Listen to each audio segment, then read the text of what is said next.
Part 3, finally. We're at the third part of this ranking, and we will quickly be wrapping up the ranking of the videos, and after that, we get to more bomb video fun as we go through with this series. So, at so the last time we left off was at number 8 was GoldenEye, and so at number 7 is Thunderball.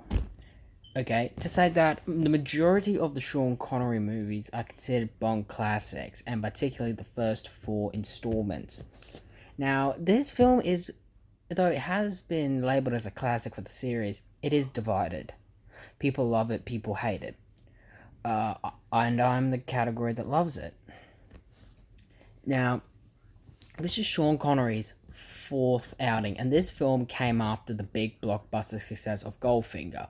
But what this film did, decided to be, well, when you see this film, it's clearly being more in line with, From Russia with Love and Doctor No, which makes sense because the guy who directed those films was Terrence Young, and his in his three films he directed for the series is, in my opinion, the best ever. He brought something new each time. Now, the plot of this film is basically Spectre's back, being with it. Spectre's back with one of their operatives, Emilio Largo, essentially stealing two missiles and holding the world ransom. The plot sounds generic, but I'm pretty sure that back then that would have been a very new, very new villain plot, but I can see why it hasn't probably aged well and people, probably don't like it. So it's yeah. Amelia Largo, great villain. It has one of the first ever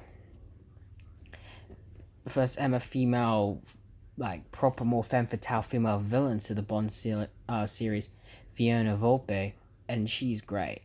I think that's how her name's pronounced. If I got it wrong, please correct me in the comments.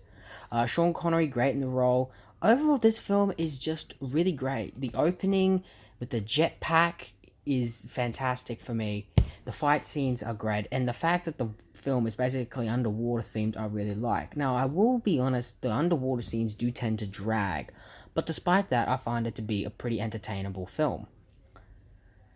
And it perhaps has the best ensemble Bond girls ever for a Bond series, and I feel they just nailed it there. Blofeld makes his second appearance, but of course it's we don't see his face, which I feel that Blofeld, every time you bring Blofeld back to a series, you have to have that sort of, for a few films, we should not see his face before revealing.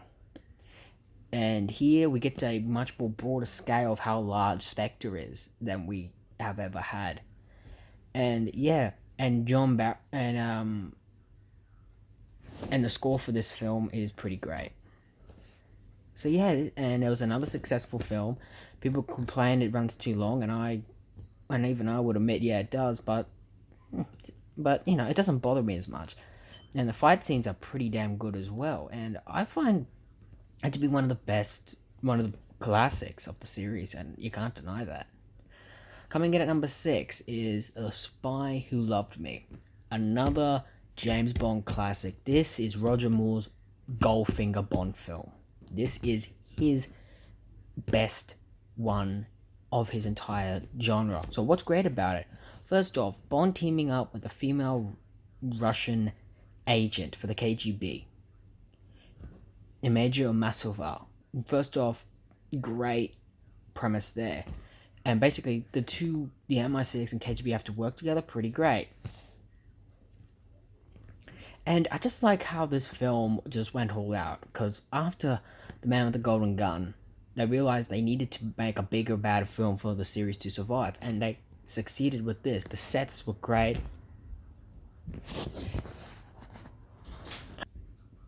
So after Man with the Golden Gun, they realized in order for the series to continue, they needed to be bigger and badder for the series to survive.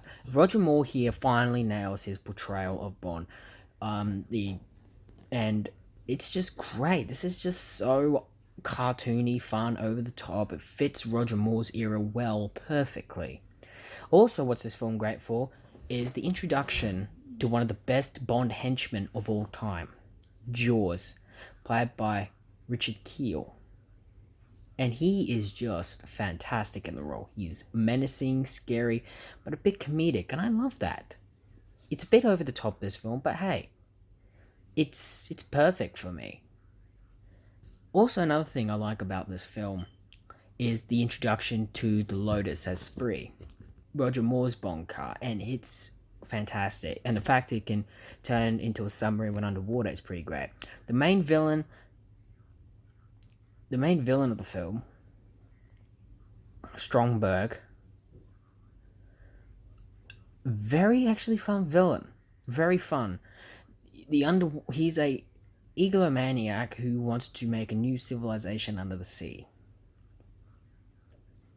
A pretty good idea for a film overall, and I absolutely love the web hand he kind of has when he presses buttons, and this is something that just makes him have presence.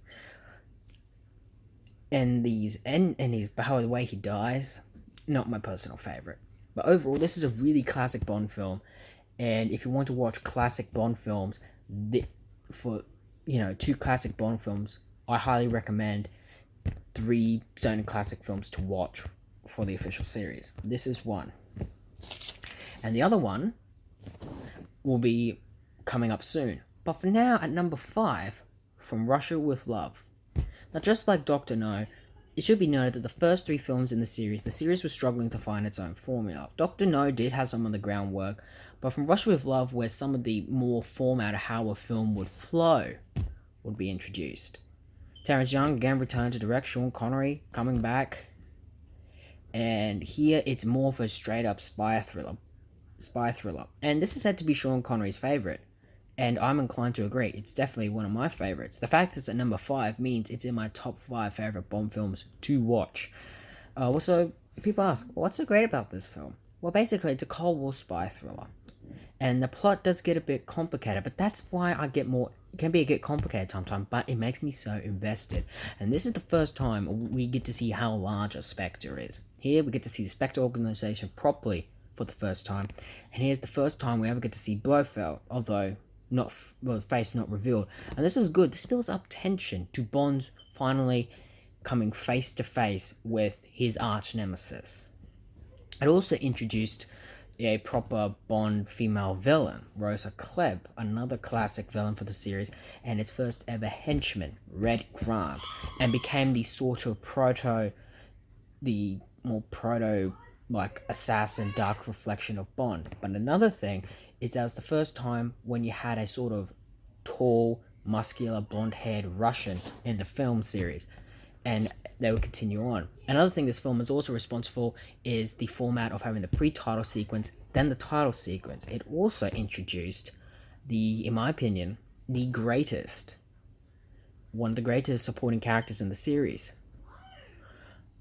Desmond Llewellyn as Q, and the briefcase is the first ever Bond gadget that he gives 007, and it's truly great. This is just a straight up spy thriller, and there's a bit of a reference to an Alfred Hitchcock movie, and it's just great to watch. This is just truly great all-round film.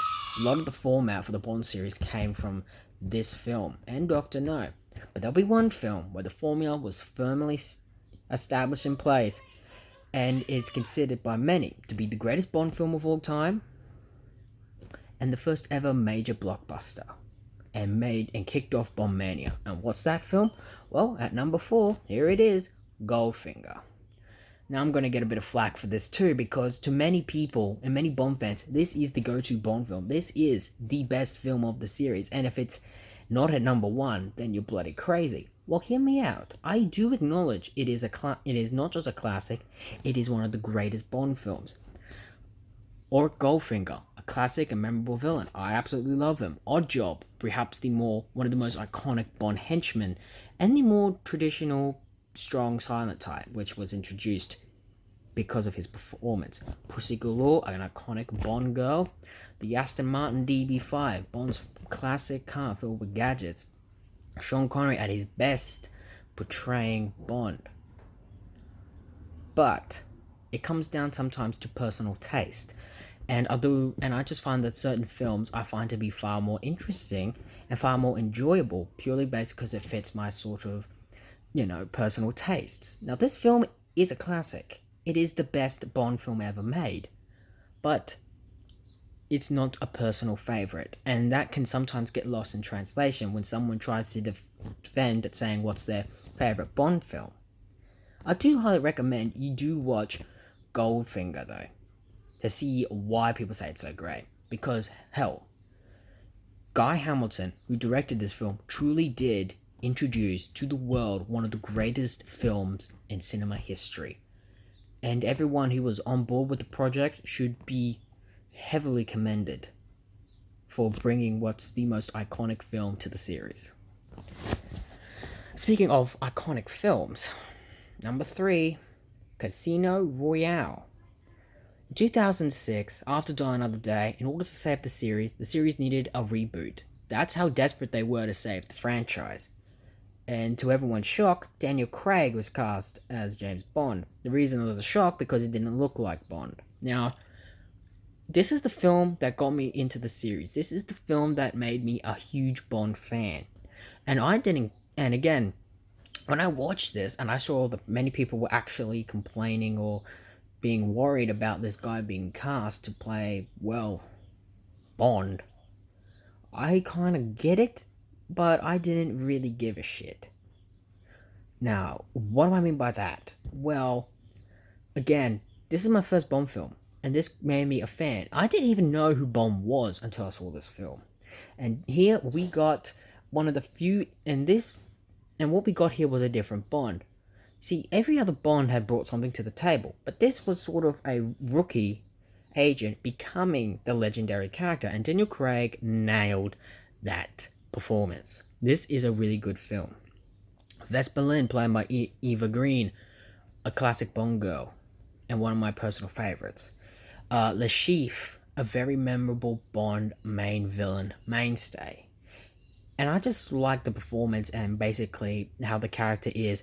He's the main villain, but in context, he'd be a sort of a lackey, something that would be a Bond would easily take down. But since it's the first time we're going up against, the film treats him as the main villain, Bond's very first villain, which I really liked. We also get to see Bond's very first kills. There's a lot of creative choices in this film because slowly Daniel Craig's becoming Bond. The ending is one of the most shocking in the series, and I just love how at the end of the film, Daniel Craig gets to say his immortal line for the first time. And I just like how it's slowly building up. And here, I like how this film was faithful to the novel, but at the same time, they were changing it. They were modernizing it. And here, they did an absolute job at creating a classic for the film series and proved that Bond can survive post the Cold War. The GoldenEye proved that, but this is a film that proved that you could do anything in this film franchise if done right, and they did it absolutely right. Now, for Daniel Craig's whole tenure, he had 2 films that were considered great and classics of the series, and this was a great, strong debut for a new actor. But there'll be another film that'll be on a highlight to one of the greatest Bond films ever. Number 2, Skyfall. Daniel Craig's third outing. This film shows what an anniversary Bond film should be. It does it absolutely right. Raul Silva, great and memorable villain. True, and not just that, but he's also rather sympathetic. Here, this is Bond getting back into shape. Something that's very different for this series to do. And that's odd considering Daniel Craig's whole tenure as Bond is him becoming the rookie agent, becoming Bond, or, basically him constantly being reconstructed. We have delved into his past, which I really liked. And here is the swan song to Judi Dench's M, and and here we are given back some of the classic supporting characters that were missing in the Daniel Craig era. We got a new Q and another iconic supporting character, which I won't spoil because you need to see the film to find out, because I was genuinely shocked. And Ralph Fiennes will come to be the new M, Judi Dench's replacement. Judi Dench went out with a bang in this film, and Daniel Craig really did well too. This film is just it's just spectacular. First of all, it's visually stunning, and the story behind it's really good. And I love some of the subtle references we get to past films. This is truly just a great film. Now, just as I said, Casino Royale was the first Bond film I ever saw, but Skyfall is the first film I saw in theaters because, again, I didn't get to see a Bond film in theaters. I saw it on a simple DVD, and I was blown away and mesmerized by these films. But, and we're nearly there. You can't complete a list without revealing your personal favorite, and if you've been following, number one is On Her Majesty's Secret Service. Now, like I said, there are three classic Bond films every fan should at least watch. Roger Moore did The Spy Who Loved Me. Sean Connery did Goldfinger. This On Her Majesty's Secret Service. Why is this film so great? Well, if you think about it, when you follow it in chronological order of the film series, the films themselves, the first five, were building up. But by You Only Live Twice, the film just got way too over the top and they needed to be brought back down to earth. But they also didn't want to get too repetitive, so they wanted to try and do more unique storylines, like delve more deep into Bond's character, soul. And here they adapted what many have considered the greatest Bond book of all time. And I heard that this film stays relatively faithful to the book. And although I've never read the book, seeing this film, I have a feeling that they absolutely did. And so again, what do I like about the film? First off, Telly Savalas, my favorite interpretation of Blofeld. Absolutely great. Has my favorite Bond girl, Tracy, played by Diana Rigg. She really just commands the role. She's sympathetic. She can be soft, emotional, but she's not a pushover. She is strong, independent, a bit posh, and she just matches Bond. Now, why is this? Now, this film has, of course, gone in years later to be considered a great film, but it wasn't always the case. This film was often considered, wasn't really loved at its time. It underperformed at the box office. It didn't flop, it underperformed. And what's the reason why? Well, when you see it, you can agree. It's George Lazenby. Now, I'm one of those who actually liked George Lazenby as Bond. Now, I'm not saying he's the greatest actor to have ever played Bond. He's not. He has his moments in the film where he's wooden. But I just find this film just to be so mesmerizing, so different. And considering I collected Bond films completely out of order, this film just went against the rules. And when a film does that in the series, that's what I tend to enjoy the most. And this film is also visually stunning too. The skiing sequences are just so great. His introduction is really great. And there is a fourth wall gag, which I really liked. Again, like they said behind it, there's no point in acknowledging that it's, if we're supposed to be dumb and say it's a different person, just acknowledge it, move on, have a gag, and I enjoyed that. Again, if a filmmakers can actually have fun creating their films, then I'm more likely to watch it, because it means that they're having fun creating the film that you're about to see, and I see it in this film. Now, George Lazenby, he is wooden at times, and he's a model. He's not an actor. In fact, he lied his way into the role, and I give him credit for it. When he tells the story of how he got it, you just can't help but fall in love with George Lazenby as a person. Another thing I also got to love about the film is George Lazenby's emotional side. Because this has one of the most iconic endings of the series, because it didn't play by the rules of how a Bond film should end. And it absolutely did do that in a different direction. And I love it. I love the emotional ending. The song, We Have All the Time in the World, is absolutely great. The scenes with Diana Rigg and George Lazenby playing Bond and Tracy respectively are just great. Those two have such great chemistry, and people said this film would be far more recognized if Sean Connery returned. I don't really think so. I felt that they definitely should have had a different actor for this Bond, this Bond, for this story. Now, I will agree it probably would have been better if George Lazenby wasn't, but, you know, what you gonna do? Peter Hunt really went all out and really was ambitious of creating a different film, and he succeeded. This is why I like it so much. It's so different, but it feels like Bond. It's has some of the best skiing sequences. It's visually stunning, and I like how this film is definitely being more appreciated. And this is a perfect example of the film series at its very best, doing something differently and executing it. And probably another reason I like George Lazenby, because he's Australian. I'm Australian, so I have a soft spot right there. Overall, this is just a really great film. I love the theme song. It just feels so operatic. And yes, this film does tend to suffer an identity crisis, where it wants to be something completely new outside of continuity, but at the same time, it's saying this is still the same guy. I actually love it.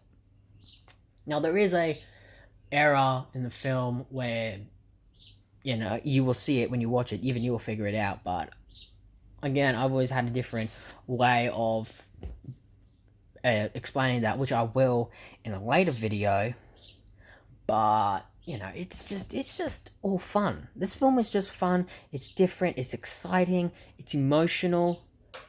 This is truly the greatest Bond film ever. One of the greats, and it's my number one. So what do you guys think? Do you agree with my rankings, or do you think there should be a different film, or do you think there should be a different ranking altogether? Well, who's in your top 10? Who's in your top 5? Write down in the comments below. Until next time, see you around.